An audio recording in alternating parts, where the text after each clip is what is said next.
নমস্কাৰ বন্ধুসকল, আশা ৰাখিছোঁ আপোনালোক সকলো কুশলে আছে আৰু কুশলে থাকিব লাগে। বন্ধুসকল, আজি আপোনালোকক এই সময়ত জনাবলৈ লৈছোঁ, চাওক আপোনালোকে স্ক্ৰীনলৈ মন কৰিব। ৰাজ্যৰ কৰ্মচাৰীসকলৰ বাবে শেহতীয়াকৈ এটা গুৰুত্বপূৰ্ণ খবৰ প্ৰকাশ হৈছে। বন্ধুসকল, স্ক্ৰীনত মই দেখুৱাবলৈ লৈছোঁ, চাওক আপোনালোকে মন কৰিব।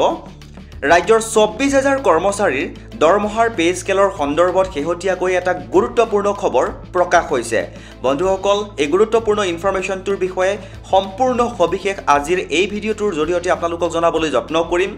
ইয়াৰ আগতে আপোনালোকক এটা সৰুকৈ অনুৰোধ জনাবলৈ বিচাৰিছোঁ, যদি আপুনি প্ৰথমবাৰৰ বাবে আমাৰ চেনেলৰ ভিডিঅ'সমূহ চাই আছে তেনেহ'লে অনুগ্ৰহ কৰি অকণমান সময় উলিয়াই আন ভিডিঅ'সমূহো চকু ফুৰাব। আৰু আপোনালোকৰ জ্ঞাতাৰ্থে এইখিনিতে জনাবলৈ বিচাৰোঁ যে এজন কৰ্মচাৰীৰ চাকৰি জীৱনৰ সৈতে জড়িত বিভিন্ন সময়ত প্ৰকাশ হৈ থকা কিছুমান গুৰুত্বপূৰ্ণ ইনফৰমেশ্যন আপোনালোকক জনাবলৈ আমাৰ চেনেলৰ মাজেৰে যত্ন কৰা হয়। তে বন্ধুসকল, শেহতীয়াকৈ চাওক জনাবলৈ লৈছোঁ, ৰাজ্যৰ ২৪,০০০ কৰ্মচাৰীৰ দৰমহাৰ পে স্কেলৰ সন্দৰ্ভত শেহতীয়াকৈ এটা গুৰুত্বপূৰ্ণ খবৰ আহিছে। আৰু এই গুৰুত্বপূৰ্ণ খবৰটো এনেকৈ প্ৰকাশ হৈছিলে, আপোনালোকে স্ক্ৰীনলৈ মন কৰিব। NHM কৰ্মচাৰীৰ প্ৰতিবাদ। সদৌ অসম স্বাস্থ্য আৰু কাৰিকৰী কল্যাণ সংগঠনৰ আহ্বানত আজি সহস্ৰাধিক NHM কৰ্মচাৰীয়ে গুৱাহাটী চচলত প্ৰতিবাদ কৰে।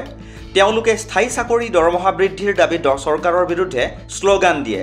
তেওঁলোকৰ দাবীসমূহ আছিল এনেধৰণৰ: স্থায়ী পদত নিযুক্তি, চাকৰি নিয়মীয়া নোহোৱা পৰ্যন্ত পে স্কেল আৰু ৭ম দৰমহা আয়োগৰ প্ৰয়োগ, নতুন চিকিৎসা মহাবিদ্যালয়ত NHM কৰ্মচাৰীক নিযুক্তি।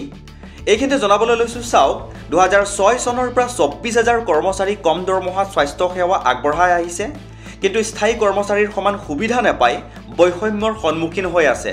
বহু কৰ্মচাৰীৰ নিয়মীয়া চাকৰিৰ বয়সো উকলি গৈছে, যাৰ বাবে তেওঁলোকৰ ভৱিষ্যত অনিশ্চিত হৈ পৰিছে। প্ৰতিবাদকাৰীসকলে চৰকাৰে ন্যায় নিদিলে বৃহত্তৰ আন্দোলনৰ হুংকাৰ দিয়ে। আমিও কৰ্মচাৰীসকলৰ দাবীসমূহৰ সৈতে সহমত প্ৰকাশ কৰি চৰকাৰক অনুৰোধ জনাওঁ যে চৰকাৰে যাতে কৰ্মচাৰীসকলৰ অসুবিধাৰ প্ৰতি লক্ষ্য ৰাখি এটা গঠনমূলক আৰু গুৰুত্বপূৰ্ণ সিদ্ধান্ত গ্ৰহণ কৰে।